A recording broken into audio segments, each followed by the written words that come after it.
All right, now it's up to 4 states who are suing over that White House so-called travel ban. Delay is more the word. Former ICE Director John Sandweg says we really can't be more thorough in our vetting than we already are.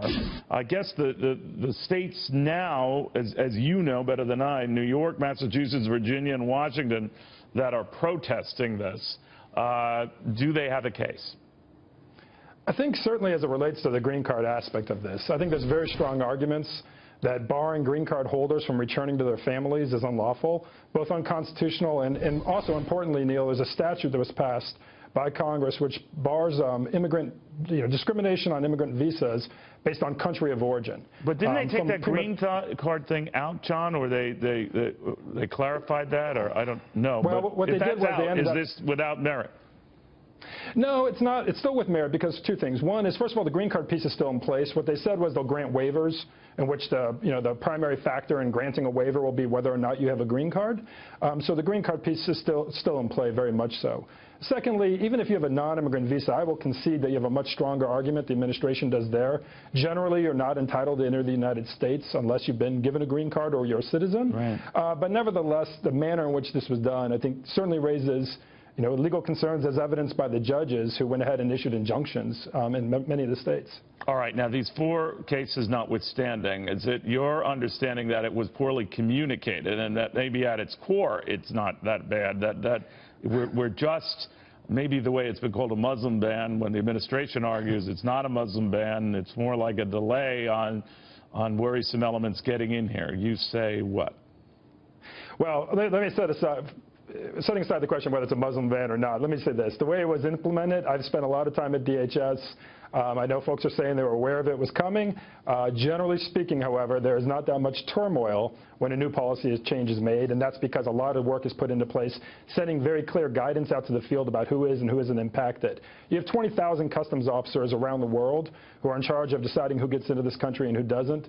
Before you make a big policy change like this, it makes a lot of sense to give them very clear guidance so they can prevent people from boarding airplanes who aren't going to be able to get in, and they know what to do when people arrive.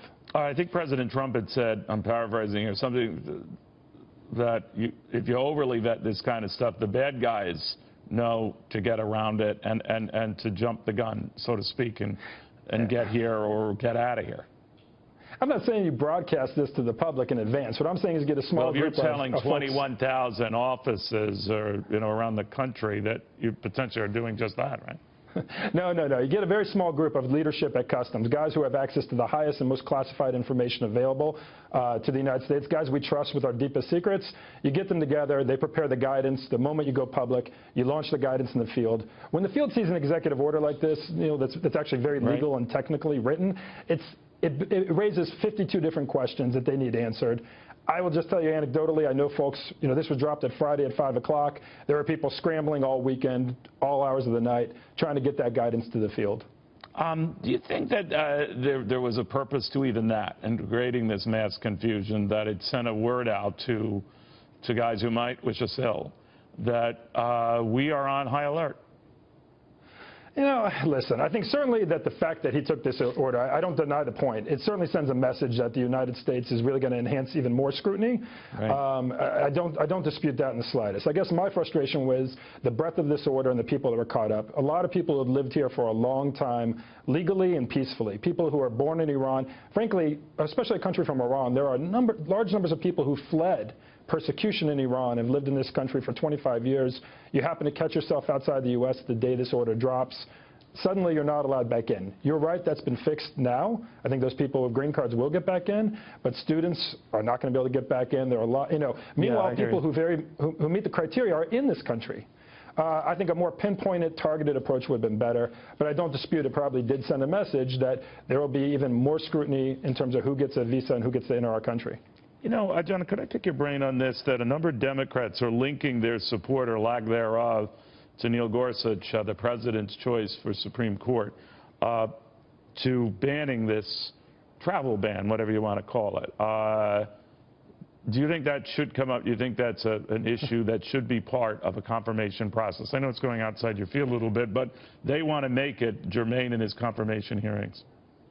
Listen, strikes me as a very smart man. I'd be very surprised if he gets caught giving an answer one way or the other. Obviously, this is now subject to federal litigation. It's going to work its way up through the court system. To the extent he ever hears the case, it gets to the Supreme Court, it'll be years down the road. I can't imagine he's going to answer that. And I think, as you know, nominee for justice after nominee has been able to successfully punt giving any firm answers about any legal issues. They have, even on the right to life issue and all of this, they just say if it were to come up, I can't comment right now, and you're right about that. So, but linking it, Democrats who link it, do you find that surprising? Well, no. I mean, no, of course not. I mean, listen, this is a burning issue, and it's causing a lot of frustration and a lot of angst. And I think, just like you said, the president needs to send a message, wants to send a message about heightened scrutiny. I think the Democrats want to send a message that they're going to fight in tooth and nail on orders like this that do go too far and are overbroad.